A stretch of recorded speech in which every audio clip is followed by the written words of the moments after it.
బులెటిన్లో మరో breaking news చూస్తున్నాం. ఎన్టీఆర్ జిల్లాలో బుడమేరు గంటలను అధికారులు పూడ్చివేశారు. 2 రోజులుగా నిరంతరం రెస్క్యూ చేసిన అధికారుల యంత్రాంగం ఎట్టకేలకు గండి పూడ్చడంతో అందరూ ఊపిరి పీల్చుకున్నారు. దీంతో సింగ్ నగర్ కు వరద ప్రవాహం తగ్గింది. బుడమేరు ఎడమ కాలువకు గండి పడడంతో గత 4 రోజులుగా రెస్క్యూ ఆపరేషన్ నిర్వహించారు. గండి పూడిక పనులు పూర్తి కావడంతో అధికారులు ఊపిరి పీల్చుకుంటున్నారు. ఇక ఈ పనులను సీఎం చంద్రబాబుతో పాటు మంత్రులు లోకేష్, నిమ్మల రామానాయుడు పర్యవేక్షించారు. రాత్రి పగలు తేడా లేకుండా ప్రభుత్వ యంత్రాంగంతో పాటు ఇతర కార్మికులు కూడా ఈ పనుల్లో పాల్గొన్నారు.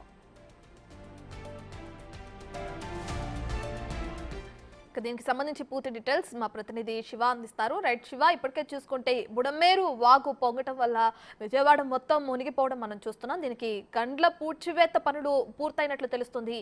ప్రస్తుతం డీటెయిల్స్ ఏంటి శివ?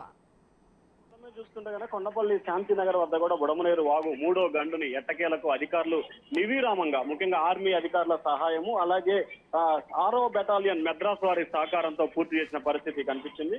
మంత్రులు నారా లోకేష్, అనగాన సత్యప్రసాద్, అలాగే నిమ్మల రామనాయుడు దగ్గరుండి కూడా ఈ ప్రయత్నాలు చేసిన పరిస్థితి కనిపిస్తా ఉంది.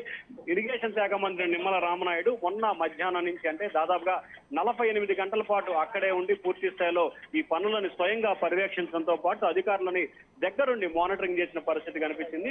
ఇరిగేషన్ శాఖ మంత్రి నిమ్మల రామనాయుడు అయితే అక్కడే ఉండి దగ్గరుండి పనులు 3 రోజుల పాటు రాత్రి పగలంత తేడా లేకుండా మొన్న మధ్యాహ్నం 12 గంటల దగ్గర నుంచి కూడా ఇప్పటి వరకు ఆయన అక్కడే ఉండి మొదట 2 గంటలను పూడ్చివేశారు. తాజాగా 3వ గంటిని కూడా విజయవంతంగా పూడ్చివేసిన పరిస్థితి కనిపించింది. తద్వారా విజయవాడ శివారు ప్రాంతాలు ఏదైతే రాజీవ్ కాలనీ కానీ, వైఎస్ఆర్ కాలనీ కానీ, ఆంధ్రప్రభ కాలనీ, సింగ్ నగర్ ప్రాంతాలకు సంబంధించి ఇంకా వరద నీరు వచ్చే అవకాశాలు ఏమాత్రం కూడా, అంటే తాత్కాలికంగా లేని పరిస్థితి కనిపిస్తోంది. ఎందుకంటే 3 గంటలు పట్టడం మూలంగానే భారీ స్థాయిలో విజయవాడ నగరానికి వరద చేరుకుంది. గంటలను బోటంతో కూడా విజయవాడ ప్రజలు ఒక్కసారిగా ఊపిరి పీల్చుకోవచ్చు. ఎట్టకేలకు ఏపీ ప్రభుత్వం విజయవంతంగా కూడా 3 గంటలను పూర్తి చేసిందని చెప్పుకోవచ్చు. రత్నం.